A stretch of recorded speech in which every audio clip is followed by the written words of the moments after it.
কঠিন কিয়ামতের দিনে কিভাবে ধরবে? আল্লাহ রাব্বুল আলামিন বলবেন, হে মানুষ, তুমি পৃথিবীর বুকে অনেক জুলুম করেছো, অনেক পাপ করেছো, কিন্তু তুমি বলো তুমি পৃথিবীর বুকে কি এমন ভালো কাজ করেছো, তুমি কি এমন আমাকে খুশির জন্য আমল করেছো?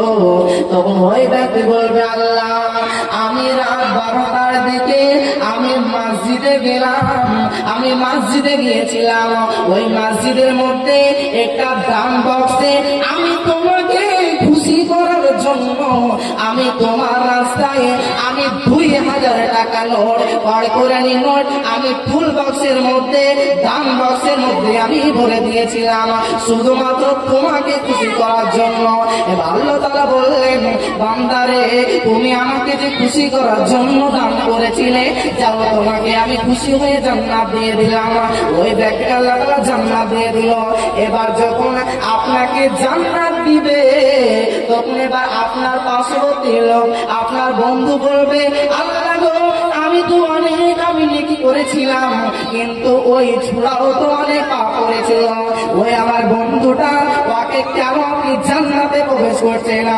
ওই আমার বন্ধুটা অনেক জিনাতে লিপ্ত ছিল, আমাকে বলেছিল আমি এই মেয়ের সঙ্গে সারা রাত আমি প্রেমে লিপ্ত ছিলাম, আমি সারা রাত আমি গল্পতে লিপ্ত ছিলাম, তাহলে আপনি আমাকে জাহান্নামে দিয়ে কেন আপনি ওই মানুষটাকে, ওই বন্ধুকে কেন আপনি জান্নাতে দিচ্ছেন? আল্লাহ রাব্বুল আলামিন বলবেন, বান্দারে, তোমরা দুজনেই তোমরা জাহান্নামে চলে যাও। তাহলে আমরা এই থেকে বুঝতে পারলাম যে আমরা পৃথিবীর বুকে যতই বড় অন্যায় অবিচার যতই বড় পাপ করি না কেন, আমাদেরকে নিজে নিজে আমাদেরকে নিজের ভিতরে আমাদেরকে নির্বোধ করে দিতে হবে, আমাদের নিজের ভিতরে ছেড়ে দিতে হবে।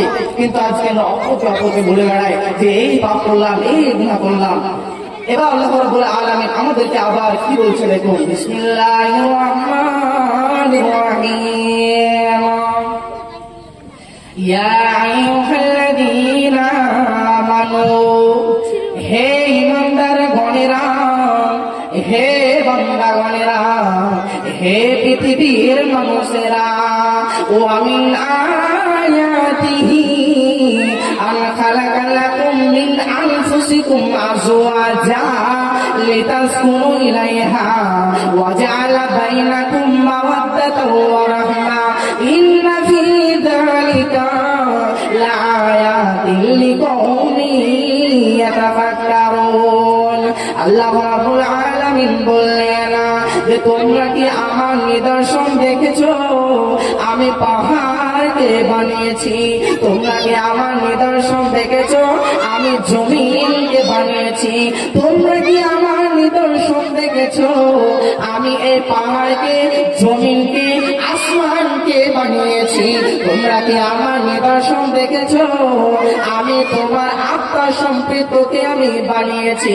তোমরা কি আমার নিদর্শন দেখেছো?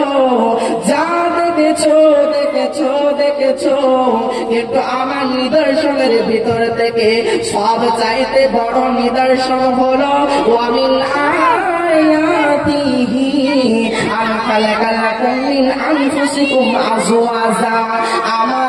আমার সব চাইতে নিদর্শনের ভিতর থেকে সব চাইতে বড় নিদর্শন হলো আমি তোমার আত্মা থেকে, আমি তোমার আত্মা সম্পৃক্ত থেকে আমি তোমার বিবিকে বানালাম। আমি আল্লাহ রাব্বুল আলামিন, আমি তো মেহেরবান, আমি তো গফফার, আমি তো রহমান, আমি তো রহমান, আমি তো রহমান, আমি তো দয়াবান। আমি শুধু দয়াবান বলে তো, আমি শুধু দয়াবান হলেই তো হবে না, এর জন্য আমি তোমাদের কাছে কি দিলাম? আমি তোমাদের কাছে কি দিলাম? আল্লাহ রাব্বুল আলামিন বলেছেন, আল্লামাল কোরআন, আমি কোরআনকে পাঠালাম এবং কোরআনকে শিক্ষা দিলাম। আল্লাহ রাব্বুল আলামিন বলছেন, আমি শুধু দয়াবান হলেই তো হবে না, আমি শুধু দয়াবান হয়ে থেকে গেলে কি হবে? আমি দয়াবান, আমি মেহেরবান, এর জন্য আমার বান্দারা পৃথিবীর বুকে কিভাবে চলবে? আমি আমার বান্দাদেরকে আমি চলার জন্য একটা আমি সূচিপত্র দিলাম, আমি একটা গাইডলাইন দিলাম। সেই গাইডলাইনটা কি? সেটা হলো কুরআন। এই কুরআনের দ্বারা আমি আল্লাহ রাব্বুল আলামিন সমস্ত কথা লিপিবদ্ধ করে দিলাম যে একটা মানুষ পৃথিবীর বুকে চলতে বা চলতে কত কিছু তার প্রয়োজন, সে পৃথিবীর বুকে কিভাবে চলবে, সেই ব্যক্তি কিভাবে পৃথিবীর বুকে বসবাস করবে, এগুলো আমি আল্লাহ রাব্বুল আলামিন এই কুরআন পাকের মধ্যে সমস্তটা লিপিবদ্ধ করে দিলাম এবং তার কাছে আমি এটা পৌঁছে দিলাম। এরপর আল্লাহ রাব্বুল আলামিন তিনি আবার তিনি বললেন, বিসমিল্লাহির রহমানির রহিম, ইয়া আইয়ুহাল্লাযীনা আমানু, হে ইমানদারগণ, হে পৃথিবীর মানুষগণ, তোমরা পৃথিবীর বুকে তোমরা আমি তোমাদেরকে যা দিয়েছি সেটাই তোমরা গ্রহণ করো। আমি যেটা তোমাকে নির্দেশ করেছি, আদেশ করেছি, ওটাকে তুমি মানো, এবং যেটাকে আমি তোমাদের জন্য হারাম করেছি, যেটাকে আমি নির্দেশ দেইনি, যেটাকে আমি নিষেধ করেছি, ওটা থেকে তুমি দূরে থাকো। আল্লাহ রাব্বুল আলামিন বলছে, আমি তোমাদেরকে যেটা বলেছি, আদেশ করেছি, নির্দেশ করেছি, সেটাকে তুমি মানো, এবং যেটা থেকে বিরত থাকতে বলেছি, যেটা থেকে দূরে থাকতে বলেছি, সেটা থেকে তোমরা দূরে থাকো। কিন্তু আজকে আমরা দেখেন, আজকে আল্লাহ রাব্বুল আলামিন বিশ্বনবী সাল্লাল্লাহু আলাইহি ওয়াসাল্লামের হাদিসে, আল্লাহর কোরআনে আমরা যেগুলো আমরা জানি, যেগুলো আমরা শুনছি, কিন্তু আমরা আমল করি না।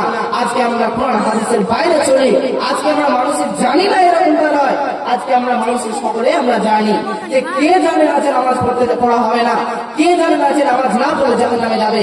আমরা সমস্ত মানুষই জানি, কিন্তু আমরা জেনে শুনে আমরা নামাজ পড়ি না। আজকে আমরা জেনে শুনে আমরা তাহাজ্জুদ পড়ি না। আজকে আমরা জেনে শুনে আজকে আমরা পাপ করি।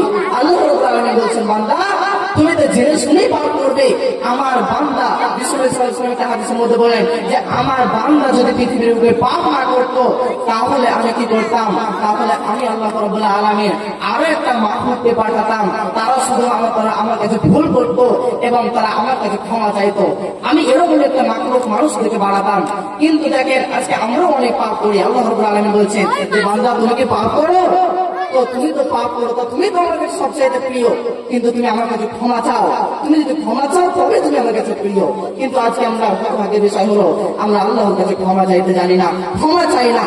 আজকে আমরা জানি না যে আমরা কি আল্লাহর কাছে ক্ষমা করলে, আমরা ক্ষমা চাইলে কি আল্লাহ রাব্বুল আলামিন আমাদের ক্ষমা করবে? এরকম হয়তো আমাদের মনে সন্দেহ থাকে, কিন্তু এরকমটা সন্দেহ করলে হবে না। আল্লাহ রাব্বুল আলামিন বলছেন, বান্দা তুমি আমার কাছে একবার ক্ষমা চেয়ে দেখো না, আমি আল্লাহ রাব্বুল আলামিন তোমার সব তোমার পাপকে আমি মোচন করে দেবো, তোমার সব পাপকে আমি ক্ষমা করে দেবো। আমি যদি আপনাদের সঙ্গে একটা ঘটনা বলি, তাহলে আপনারা বুঝতে পারবেন যে আল্লাহর ক্ষমা কতটা। বিশ্বনবী বললেন, হযরতে ওমর রাদিয়াল্লাহু তাআলা আনহু একদিন তিনি রাস্তা দিয়ে চলছিলেন।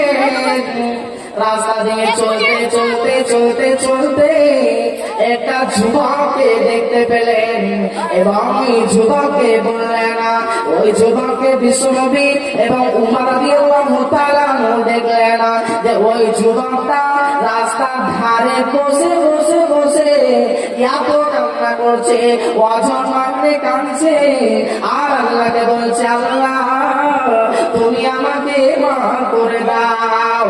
আমি পৃথিবীর বুকে অনেক পাপ করেছি, আমি পৃথিবীর বুকে অনেক গুনাহ করেছি, আমি